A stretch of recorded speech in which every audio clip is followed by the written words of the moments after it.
क्या आप जानते हैं कि हमारा ब्रह्मांड वैसा बिल्कुल नहीं है जैसा हम अपनी आंखों से देखते हैं। हमारे प्राचीन शास्त्रों के अनुसार यह पूरा सृष्टि जगत एक रहस्यमय ब्रह्मांड है जो 14 अलग अलग लोकों में विभाजित है और हर एक लोक की अपनी अलग दुनिया, शक्ति और रहस्य हैं। हजारों वर्ष पहले लिखे गए ग्रंथ जैसे विष्णु पुराण और भागवत महापुराण इस अद्भुत ब्रह्मांड का विस्तार से वर्णन करते हैं।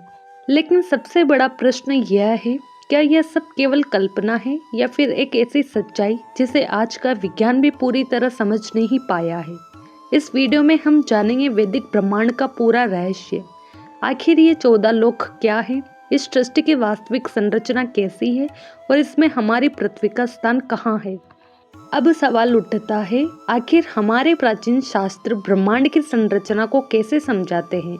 चलिए इसे विस्तार से समझते हैं।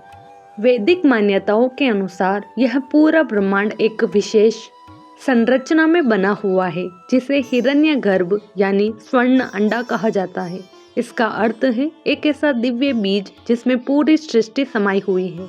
इसी कारण इस संपूर्ण ब्रह्मांड को ब्रह्मांड कहा गया है, जिसका शाब्दिक अर्थ ही ब्रह्म का अंडा। शास्त्रों के अनुसार यह ब्रह्मांड बाहर से अंडाकार है और इसके चारों ओर कई आवरण होती है जो इसे सुरक्षित रखती है। इस अंडाकार संरचना के भीतर ही अलग अलग स्तरों में विभिन्न लोक बनाए गए हैं, यानी अलग अलग जगत जहां अलग प्रकार के जीव, देवता और ऊर्जाएं निवास करती हैं।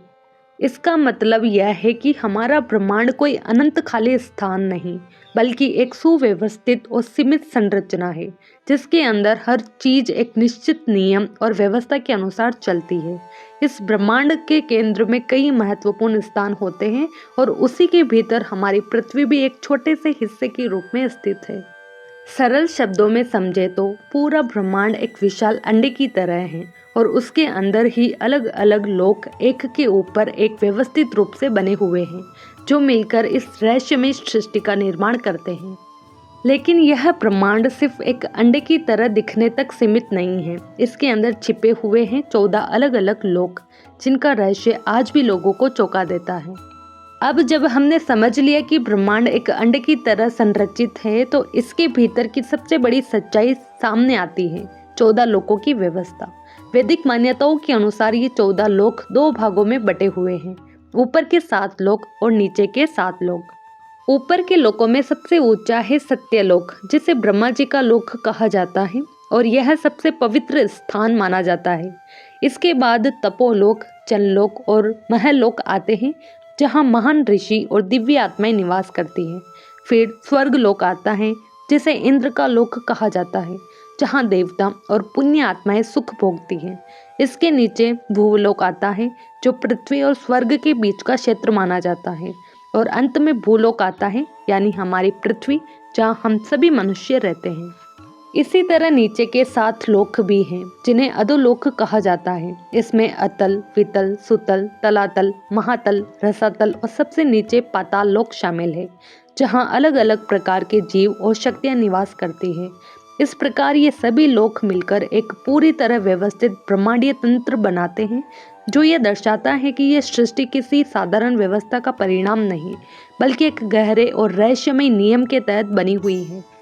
अब इस ब्रह्मांड की संरचना को और गहराई से समझे तो हमारे शास्त्र एक और अद्भुत बात बताते हैं, द्वीपों की व्यवस्था। वैदिक मान्यताओं के अनुसार हमारी पृथ्वी जम्बू द्वीप का हिस्सा मानी जाती है, जो इस ब्रह्मांड का एक महत्वपूर्ण केंद्र है। इसके ठीक मध्य में स्थित है माउंट मेरू, जिसे सृष्टि का केंद्र या धुरी माना जाता है और यही वह स्थान है जहाँ से पूरी ब्रह्मांडीय संरचना संतुलित मानी जाती है। इसके चारों ओर 7 द्वीप और 7 समुद्र बने हुए हैं जो एक के बाद एक गोलाकार रूप में फैले हुए हैं। हर द्वीप अपने आप में अलग विशेषता और रहस्य रखता है। इस तरह यह पूरी व्यवस्था यह दर्शाती है कि हमारी पृथ्वी कोई साधारण स्थान नहीं, बल्कि एक विशाल और सुव्यवस्थित ब्रह्मांडीय रचना का हिस्सा है जिसमें हर चीज एक निश्चित क्रम और संतुलन के साथ स्थापित है। अब अगर हम इस पूरी ब्रह्मांडीय व्यवस्था के पीछे की शक्ति को समझें तो यहाँ एक और गहरा रहस्य सामने आता है, विष्णु और सृष्टि का संबंध। जिस चित्र में भगवान लेटे हुए दिखाई देते हैं वे हैं विष्णु। जिन्हें सृष्टि का पालनकर्ता माना जाता है। वे क्षीर सागर में शेषनाग पर शयन करते हैं, जो अनंतता और स्थिरता का प्रतीक है।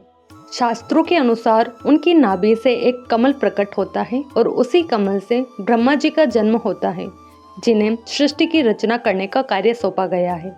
इसका अर्थ यह है कि जहाँ विष्णु इस पूरे ब्रह्मांड का पालन और संतुलन बनाए रखते हैं, वही ब्रह्मा उस सृष्टि का निर्माण करते हैं। यानी एक ही व्यवस्था में सृजन और पालन दोनों शक्तियाँ साथ मिलकर इस ब्रह्मांड को चलाती हैं। अब अगर हम समय के रहस्य को समझें तो वैदिक ज्ञान हमें एक ऐसी सच्चाई बताता है जिसे सुनकर कोई भी हैरान रह जाए। हमारे शास्त्रों के अनुसार ब्रह्मा का एक दिन, जिसे कल्प कहा जाता है, वह मनुष्यों के हिसाब से लगभग 4.32 अरब वर्षों के बराबर होता है। यानी जिस समय को हम अरबों साल मानते हैं, वह ब्रह्मा जी के लिए सिर्फ एक दिन के समान है।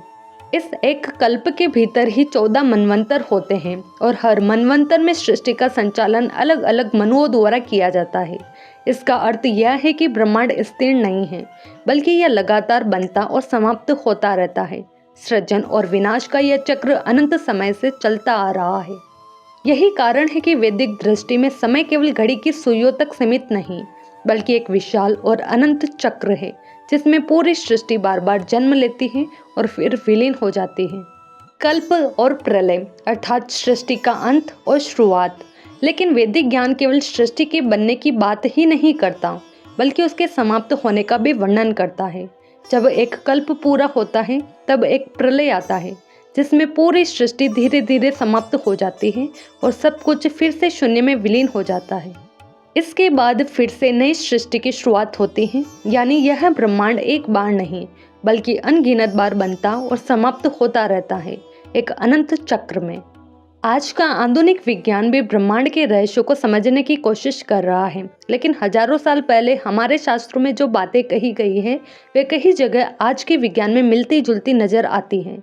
इससे ये प्रश्न और भी गहरा हो जाता है, क्या यह सिर्फ संयोग है या फिर हमारे पूर्वजों के पास कोई ऐसा ज्ञान था जिसे हम आज फिर से खोज रहे हैं।